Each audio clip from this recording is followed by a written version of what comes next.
In June of 2020, I finally began my One Piece journey, and now 1 year later, I just wanted to convey some of my collective thoughts because this series now feels kind of nostalgic to me, even though it's just a year old. And that's quite hilarious, but that's also the charm of One Piece, which has been able to adapt itself over its long run.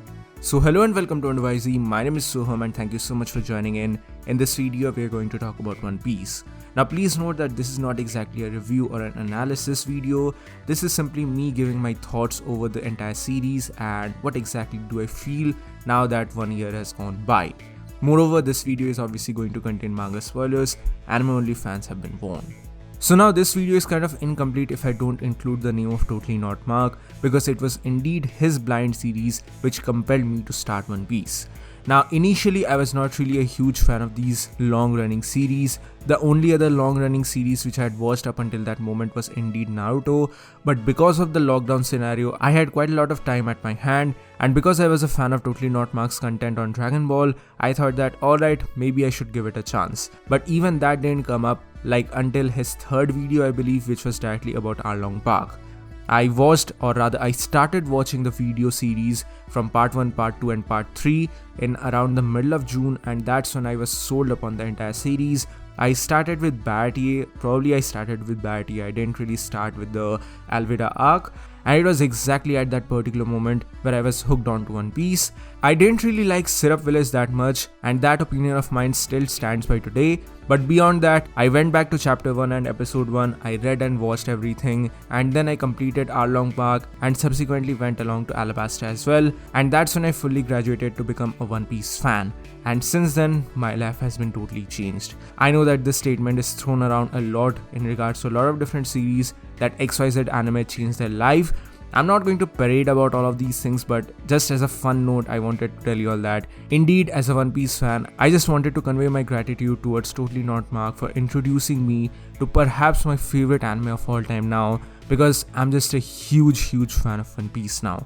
And currently I'm living and breathing One Piece because even after watching all of these different animes, all of those seasonal animes that are currently airing, still I'm attached to One Piece like nothing else, and I'm just wondering what is exactly going to be the ending. The next 5 years, the next 6 years are going to be absolutely amazing in my opinion, and I just can't wait to read more. Moreover, initially started as an anime fan, I started watching the anime. I knew that it obviously had its problems. It had pacing issues right from Skypiea, and obviously in Dressrosa things escalated a lot more because back then I used to only read a couple of monthly mangas like DBS and Boruto, and other than that I was not really a huge manga aficionado. But now after watching One Piece, I gradually transitioned into the manga as well. Right now I've read the entire manga and at the same time I'm caught up with the anime as well. Both have its perks, both have its own features. I am not trying to downgrade one or the other.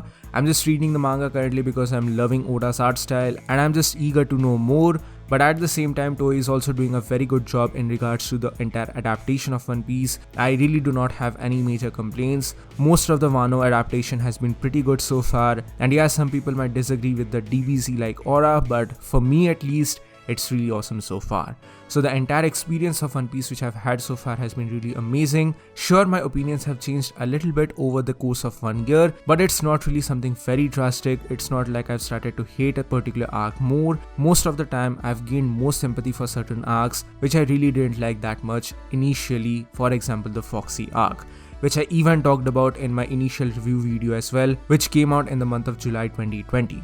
But even then, two arcs which I really can't stand even up until this moment is indeed Syrup Village and Whiskey Peak.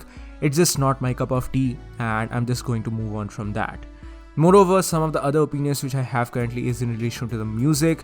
In my initial video, I had definitely said that I'm not really a huge fan of the music that One Piece has, and that sentiment has changed a little bit, but not that much. Quite a lot of people had said that, how dare I say something like this in that particular video, how dare am I insulting the music of One Piece.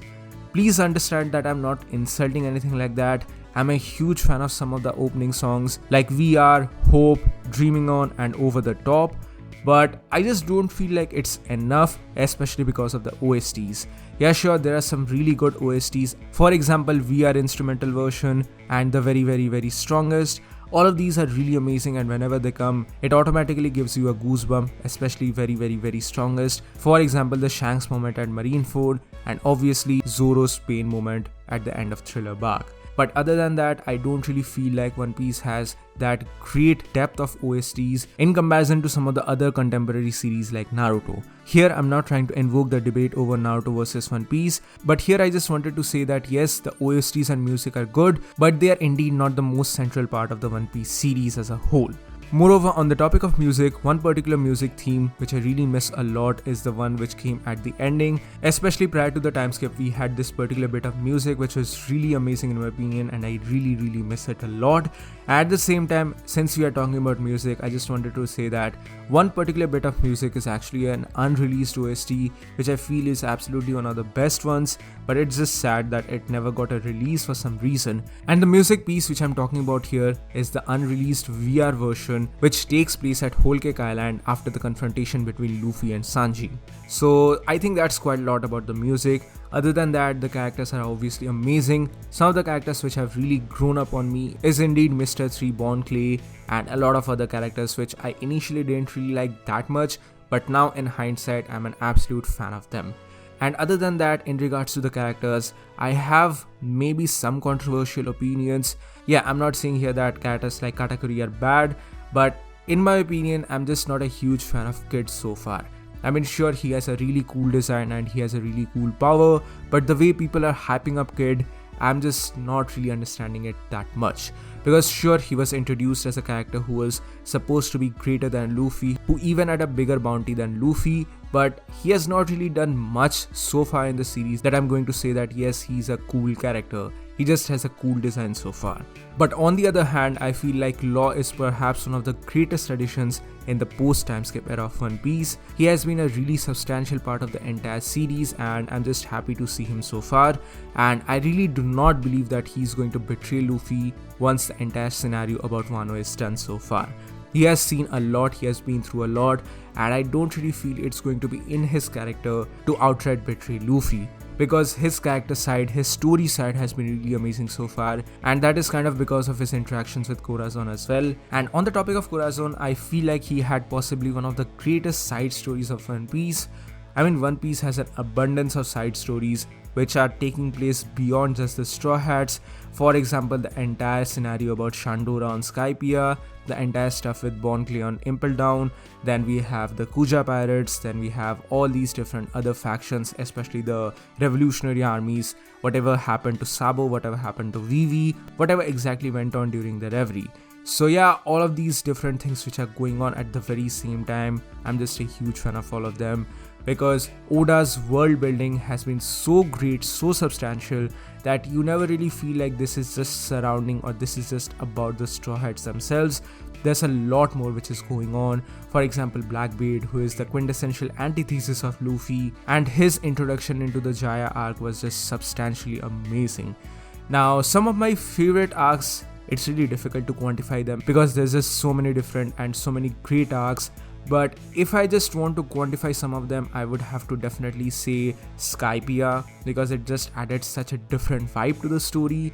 Then there is Shabondi or Sabaody, whichever one you want to say.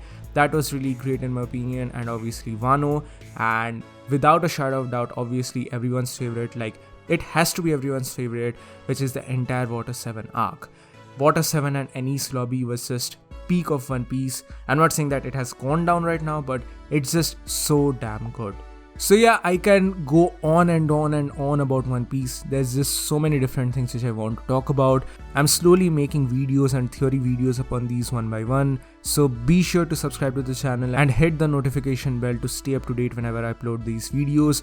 I'm just living and breathing One Piece right now. I'm just, making scenarios on my head as to what exactly is going to happen in the ending, what exactly is going to happen once Luffy finds out or understands the truth about the One Piece, what exactly is going to be the final war, how is Imu and the entire giant Straw Hat going to be introduced or rather impacting the story so far, what exactly is the tale of Joy Boy, how is Luffy inheriting the powers or the will of Joy Boy, the entire Will of D shenanigans, and all of these different abundant themes which are just so intrinsic to the entire story of One Piece. Right now, the One Piece manga is definitely at my number 1 position, and the One Piece anime is currently at my second best or second favorite position of all time, and I'm just a huge fan right now. Once again, I just want to convey my gratitude and thanks to Totally Not Mark for introducing me to this wonderful, absolutely wonderful series, and obviously a mandatory and a huge round of applause for Oda Sensei himself.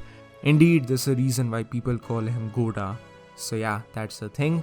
And I guess this is it. I just don't want to make this a 1-hour video of me talking about One Piece and my experience so far. I am a huge fan of the series, and that's not even a question at this moment. So yeah, this is all the things which I quickly wanted to talk about in my retrospective for One Piece after one long year. So that's it for today, guys. Thank you so much for watching. Please give this video a thumbs up if you like it, share it with your friends, and subscribe to the channel for more. Also, please do mention your thoughts in the comment section below. I would love to know your opinions as well. And please do join the channel membership for some very cool perks and features, and also join our Discord server as well. We have a lot of discussions in relation to anime, manga and more.